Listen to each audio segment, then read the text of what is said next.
Hello everyone, in this video we will discuss what to write in the chemistry practical sheet of class 12th board chemistry practical. Now practical is of 30 marks which include volumetric analysis 8 marks, qualitative 8 marks, content based experiment 6 marks, project and viva of the project 4 marks, file and viva of 4 marks. So altogether it is of 30 marks. So now we will discuss step by step what to write in each of the cases.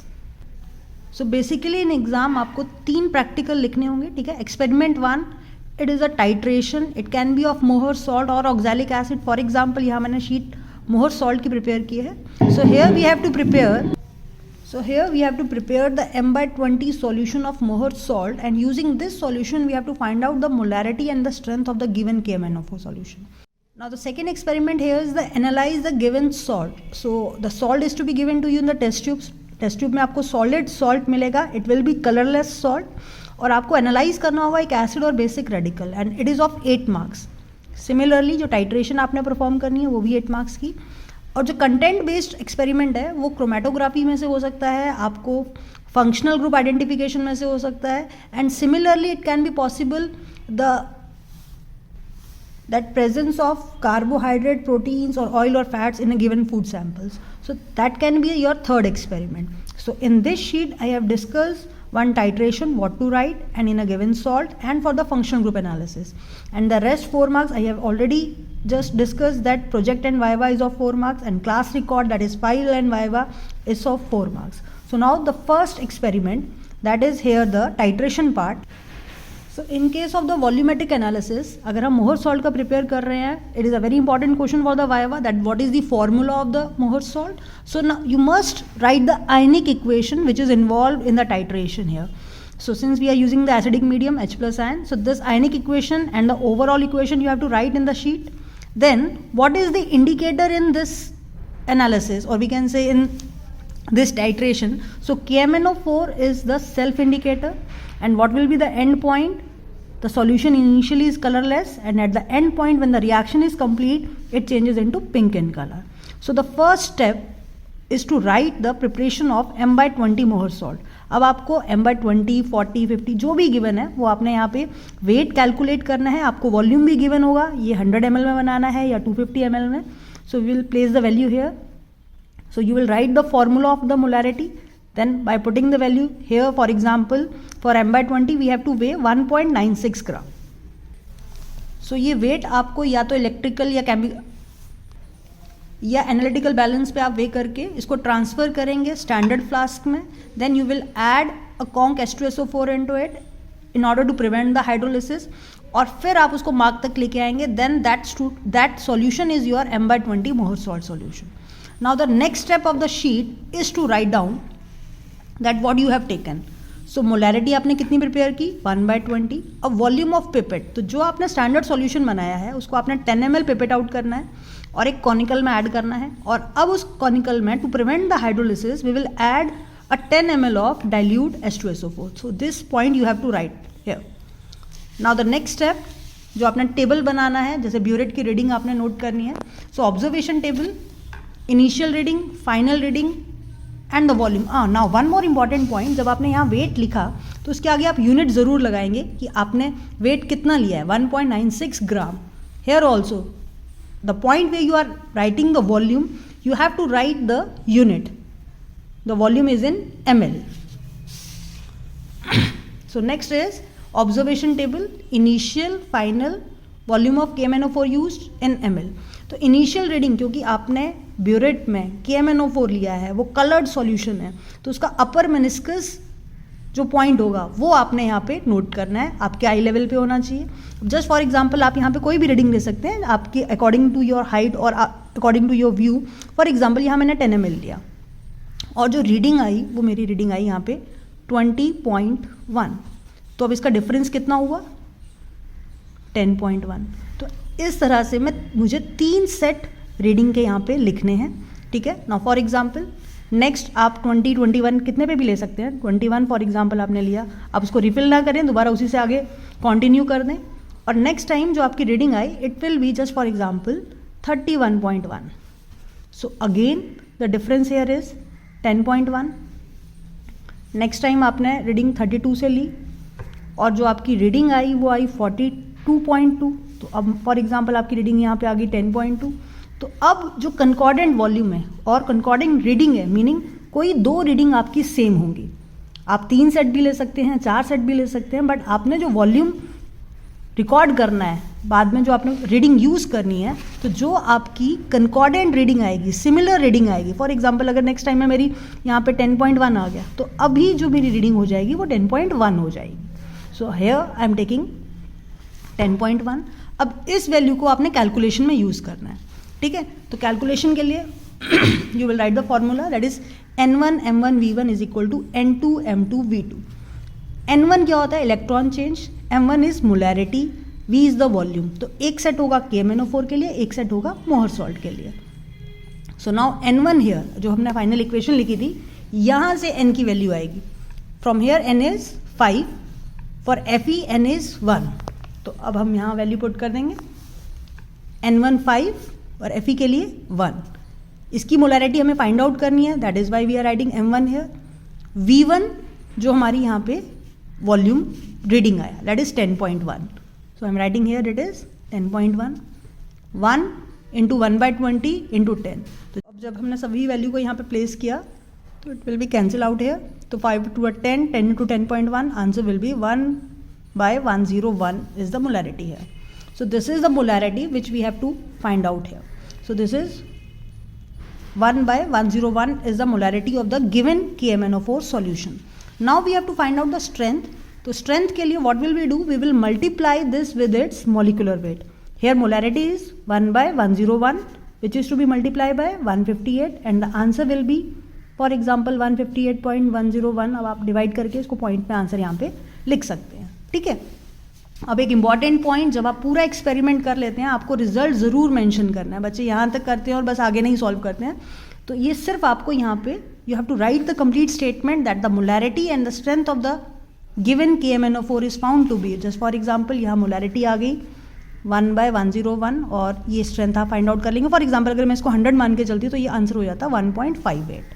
Just for example, अभी calculation part को यहाँ मैंने stop किया हुआ है। तो ये आपका टोटल 8 मार्क्स का प्रैक्टिकल शीट का पार्ट बन गया, ठीक है, जिसमें आपको आयनिक इक्वेशन लिखनी है, पॉइंट्स लिखने हैं, देन जो भी सॉल्यूशन दिया है उसका वेट निकालना है, फिर इसके बाद इंपॉर्टेंट है ऑब्जर्वेशन टेबल, और उसके साथ इंपॉर्टेंट है, देखिए यहाँ मैं लिखना भूल गई हूँ, कंकॉर्डेंट वॉल्यूम आया तो कितने में आया 10.1 ml। यूनिट ज़रूर लिखने हैं, यहाँ पे भी ब्रैकेट में यूनिट, ठीक है। कैलकुलेशन की N1 M1 V1 N2 M2 V2 and then we have to find it this out. Now the next experiment is to analyze the given salt for one acid and basic radical. So आपको test tube में salt given होगा, salt number उस पर हो सकता है, कोई भी चीज़ XYZ करके आपको रिप्रेजेंटेशन दिया जा सकता है। So you must write that this is the salt number this, then you have to make 3 column, experiment, observation and inference. Experiment का कंटेंट ज़्यादा होता है तो आप उसको थोड़ा सा बॉक्स को बड़ा रख सकते हैं। तो सबसे पहला पॉइंट, जो आपको सॉल्ट मिलता है वो हमेशा कलरलेस ही दिया जाता है हमें क्लास 12th में, क्योंकि कलर्ड सॉल्ट से आप इजीली आइडेंटिफाई कर लेते हो। फॉर एग्जांपल आयरन है वो ग्रीन कलर का होता है, देन कॉपर है वो ब्लू कलर का है, तो ये कभी सॉल्ट नहीं दिए जाते हैं। तो आपकी फिजिकल स्टेट में अगर हम बताएं, सबसे पहले नोट करेंगे हम, तो ऑब्जर्वेशन सॉलिड होगी, ठीक है। कलर की बात किया जाए तो हमेशा मैक्सिमम वाइट ही होगा। ऑर्डर में फॉर एग्जांपल अगर आपको कोई ऐसा सॉल्ट है जिसमें एसीटेट प्रेजेंट है तो उसमें विनेगर लाइक स्मेल आएगा, तो इन्फ्रेंस में एसीटेट में भी प्रेजेंट अगर विनेगर लाइक स्मेल आ रहा है तो, ठीक है। अब कई ऐसी कटायन है जिसका बिल्कुल विजिबल फ्लेम टेस्ट होता है, जैसे बेरियम होता है, तो अगर आप फ्लेम टेस्ट परफॉर्म कर रहे हैं और ग्रीनिश फ्लेम आ रहा है तो इन्फ्रेंस बेरियम में भी प्रेजेंट। तो ये जस्ट एक तरह से प्रिलिमिनरी टेस्ट होते हैं। और सबसे पहले जब भी हमें एक्सपेरिमेंट लिखना है, एनालिसिस, एक पॉइंट हमेशा याद रखना है, AC। ए का मतलब अनायन का एनालिसिस आप पहले करेंगे, कटायन का एनालिसिस बाद में करेंगे। तो अल्फ़ाबेट ये ऑर्डर चेंज नहीं करना है, हमेशा पहले अनायन का एनालिसिस पहले करेंगे, ठीक है। तो सबसे पहला अगर हम बात करें, मैं ऑलरेडी चैनल पे एक वीडियो है जिसमें पूरा अनायन का एनालिसिस सेपरेटली गिवन है, तो यहाँ सिर्फ मैं आपको एक छोटा सा फॉर्मेट दे रही हूँ कि आपने लिखना क्या है। तो पहला स्टेप, सॉलिड सॉल्ट मिला, डाइल्यूट H2SO4 डाला, ऑब्जर्वेशन आएगी, आई तो डाइल्यूट H2SO4 वाली अनायंस प्रेजेंट है, ठीक है। ऑब्जर्वेशन में जो पर्टिकुलर फ्यूम्स आए, इन्फ्रेंस में पर्टिकुलर गिवन है, जैसे कार्बोनेट, नाइट्राइट, ये सब पार्ट हैं जो डाइल्यूट ग्रुप की अनायंस होती हैं, तो वो प्रेजेंट होगा और उसका कन्फर्मेटरी करना है। अगर डाइल्यूट डाला ऑब्जर्वेशन नहीं आई, सेकेंड स्टेप आपको काउंट H2SO4 का करना है। अगर उसका ऑब्जर्वेशन आता है तो उसकी पर्टिकुलर क्लोराइड, ब्रोमाइड, आयोडाइड, इनके कन्फर्मेटरी टेस्ट करने हैं अकॉर्डिंगली कि कैसे आपकी ऑब्जर्वेशन आई है। और थर्ड, अगर हमने डाइल्यूट डाला कोई चेंज नहीं आया, कॉन्ग डाला कोई चेंज नहीं आया, then we have to proceed for the independent ions like sulphate and the phosphate. तो ये तो प्रिलिमिनरी टेस्ट से आपको कंफर्म हो जाएगा कि फॉर एग्जांपल अगर आपका वो कॉन्ग H2SO4 में क्लोराइड का टेस्ट आता है फॉर एग्जांपल, तो अब आपको कन्फर्मेटरी टेस्ट करने हैं। Confirmatory test for example chloride के केस में AgNO3 है, MnO2 है, just I am changing, AgNO3, MnO2 and chromyl chloride. तो ये तीनों टेस्ट आपको परफॉर्म करने हैं और इन्फ्रेंस लिखना है। तो यहाँ पे आपका अनायन एनालाइज हो जाता है। तो अब आपको बढ़ना है कटायन एनालिसिस में, जिसमें ग्रुप टेस्ट है आपका 0, 1, 2, 3, 4, 5। ये भी एक सेपरेट वीडियो में, जिसका लिंक मैं अभी इसी वीडियो में पोस्ट कर दूंगी, आप अगर देख सकते हैं। उसमें वाइवा के भी सभी क्वेश्चन डिस्कस्ड हैं। तो आपको 0 ग्रुप या फर्स्ट, फॉर एग्जांपल अगर फर्स्ट ग्रुप की कटायन है, 0 का एनालिसिस करेंगे, वो एब्सेंट होगा क्योंकि 0 तो उसमें है नहीं, ठीक है। तो हमने सॉलिड सॉल्ट लिया, NaOH डाला, हीट किया, no observation which means 0 group absent. फिर हम फर्स्ट ग्रुप का टेस्ट करेंगे। फर्स्ट ग्रुप के लिए ओरिजिनल सॉल्यूशन में डाइल्यूट HCl ऐड किया और डालते ही अगर वाइट प्रेसिपिटेट आ गया तो मीनिंग फर्स्ट ग्रुप प्रेजेंट है, और फिर उसके कन्फर्मेटरी टेस्ट करेंगे। हमें मैक्सिमम 2 कन्फर्मेटरी टेस्ट लिखने होते हैं।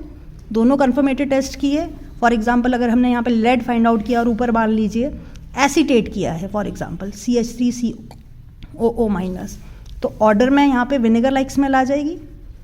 और यहाँ पे आप 2 कन्फर्मेटरी टेस्ट कर लेंगे इसके, FeCl3 टेस्ट और एस्टर टेस्ट, और we can say oxalic acid test, ठीक है। ये सभी ऑलरेडी एक सेपरेट वीडियो में डिस्कस है। तो यहाँ सिर्फ मैं आपको एक फॉर्मेट बता रही हूँ कि जब फाइनल शीट होगी तो आपको सबसे पहले physical state, colour, order, flame test, और सबसे पहले एनालिसिस होगा अनायन का।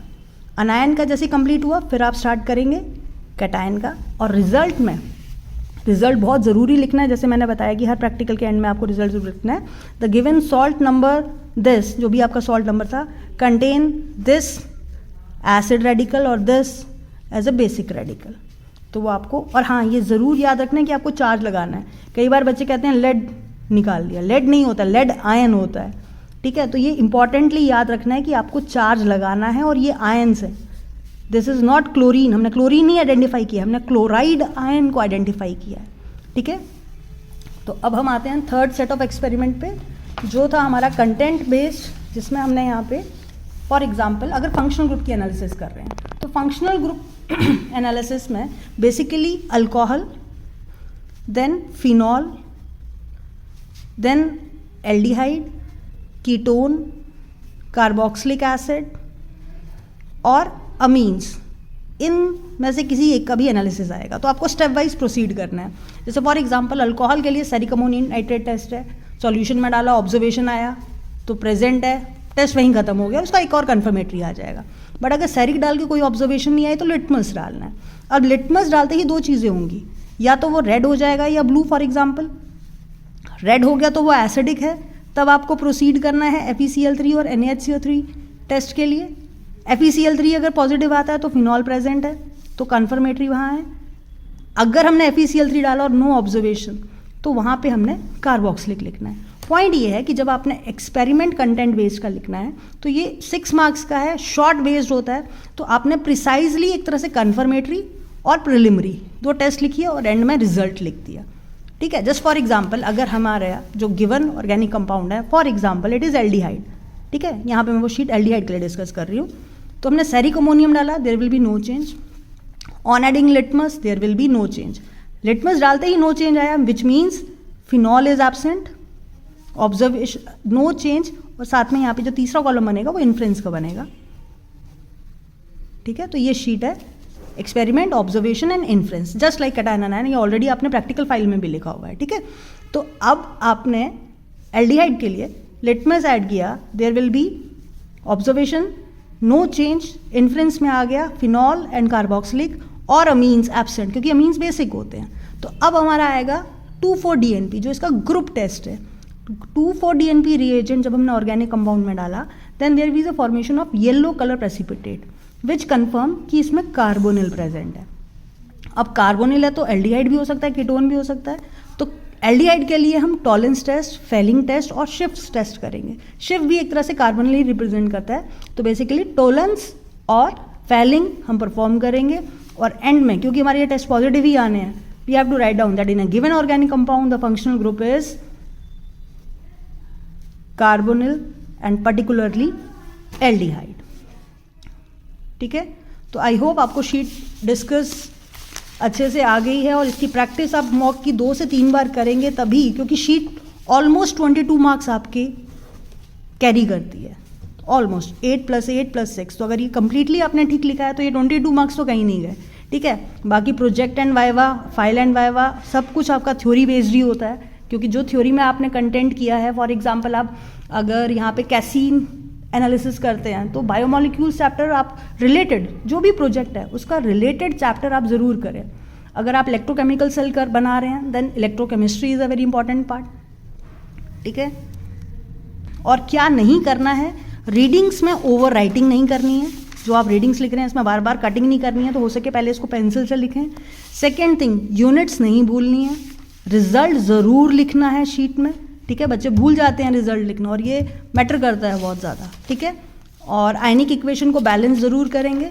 एनालिसिस में पहले अनायन करेंगे, फिर कैटायन लिखेंगे।